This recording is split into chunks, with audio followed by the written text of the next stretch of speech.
is shame? Well, before we get into that, we need to understand what ego is. And ego is the sense of who we are, or at least who we think we are. For example, we may identify as male or female, Christian or Jewish or Buddhist, conservative, liberal, American, Dominican, French, white, black, Asian. The list is endless. But are you? Is that what you really are? We are no more any one or several of these self-identifiers or emotions that you are entirely any one emotion either.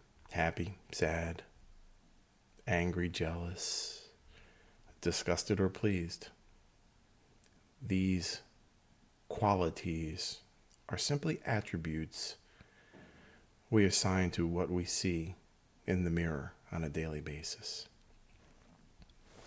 For example, consider the chair you're sitting in. Together, it is a chair. But if you break it down, it consists of 4 legs, the seat you're sitting on, and a backrest. Remove any one of those items, and it's no longer a chair. The chair simply does not exist, even though those parts are, right? The legs exist, the backrest exists, the bottom part, but if they're not configured, it's not a chair. And so ego is the culmination of many of those qualities. So in essence, ego, therefore, is non-existent, or the self is non-existent as well. We often perceive ourselves as fixed or unchanging. Or in other words, we hold on to ego to define us. And subsequently, we remain attached to that definition of us. American, male, Caucasian, Christian, Buddhist, whatever that label is, that's what we continuously see us as. But that's not entirely true.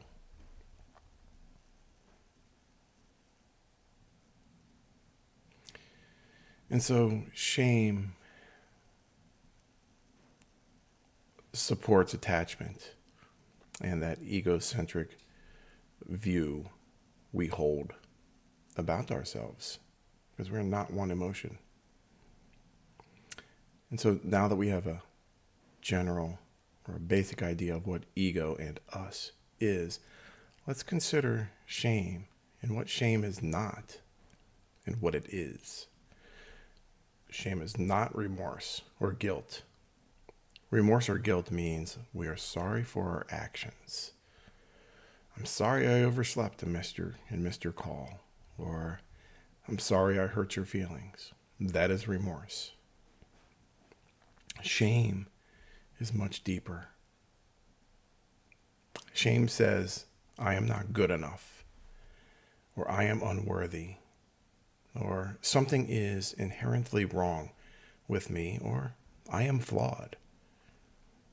You are not flawed. You make mistakes and judgments at times. That's going to happen, but you are not flawed. You are not unworthy. If we were to manifest shame as a person, they would be considered an abusive person. Someone we would not want to be in a relationship with. But very often in abusive relationships, we justify them and we remain in them out of fear. So in Buddhism, there are 2 words used to consider what we would call shame in English. Hiri is one of them, and apatapira is the other. Here it means to refrain from unwholesome actions due to one's own conscience, right? Or your self-respect, right? I am not going to steal something. I have too much pride in myself. I feel too happy about myself. My self-respect. I won't take something that does not belong to me. And apatavaya means to refrain from unwholesome actions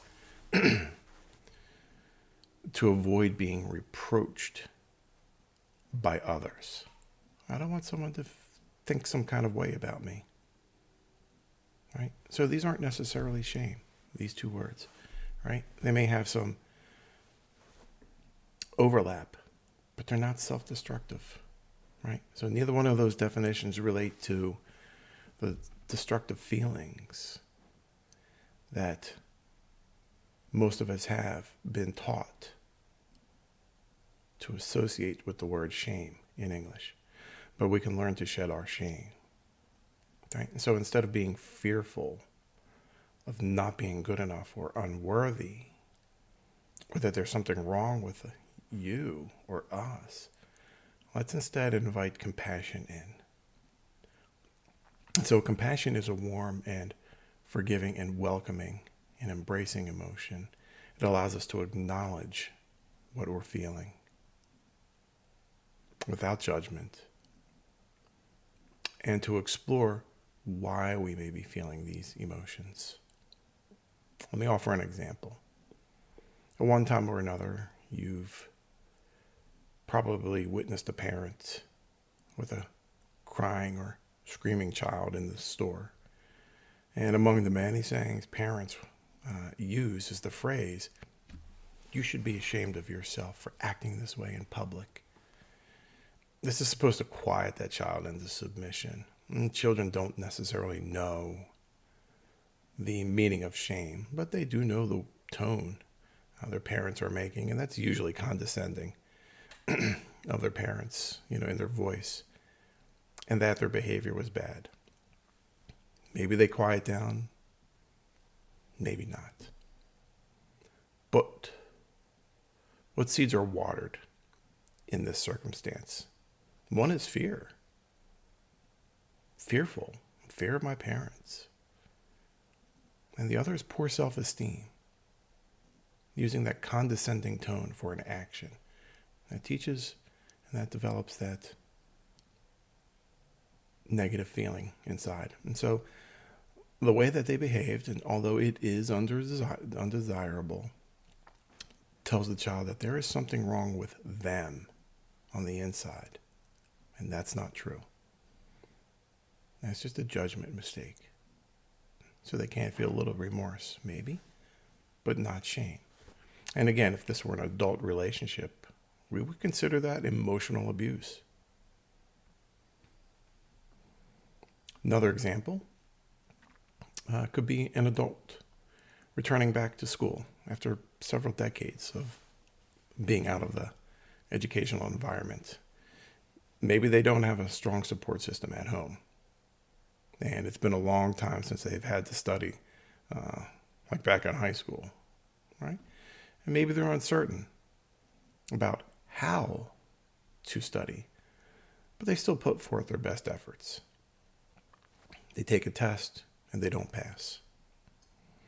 Thoughts of unworthiness and that they're not good enough begin to form inside their heads. And because of an unsupportive family system, they don't mention this to their spouse or children how they fared. They feel shame. They did their best with the tools they had available, and there is nothing flawed with their being. So what are some ways that we can invite the warmth of compassion into this situation?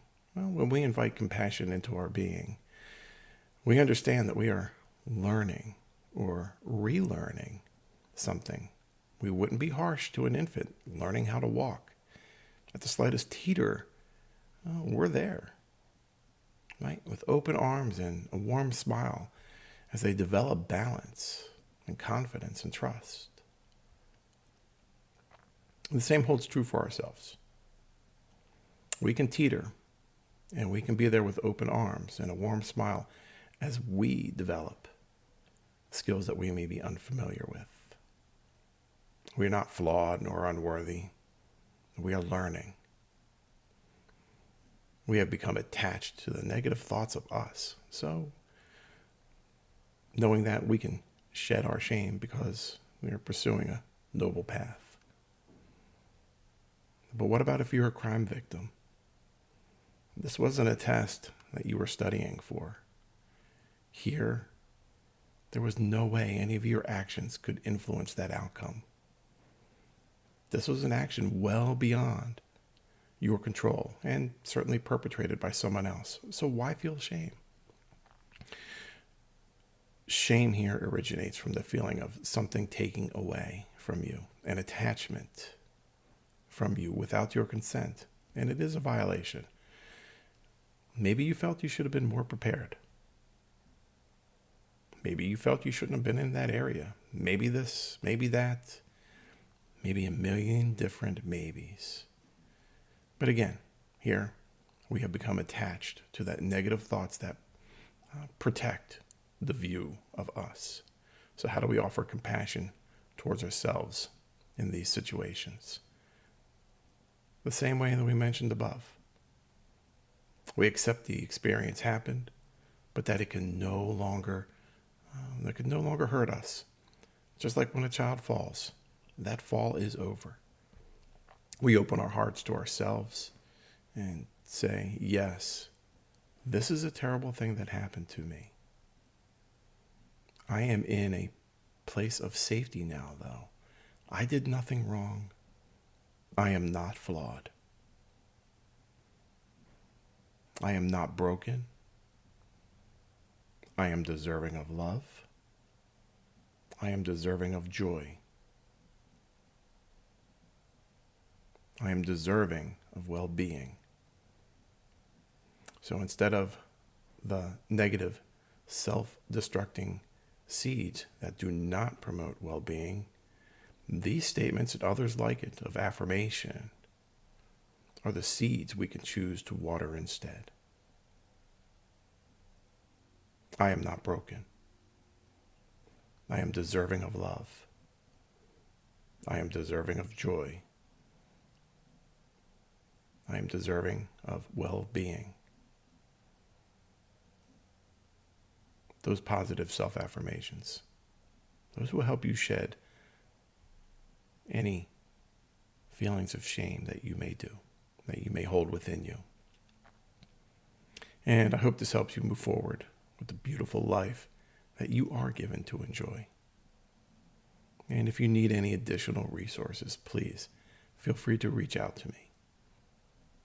And with that, I wish you peace and ease, my friends.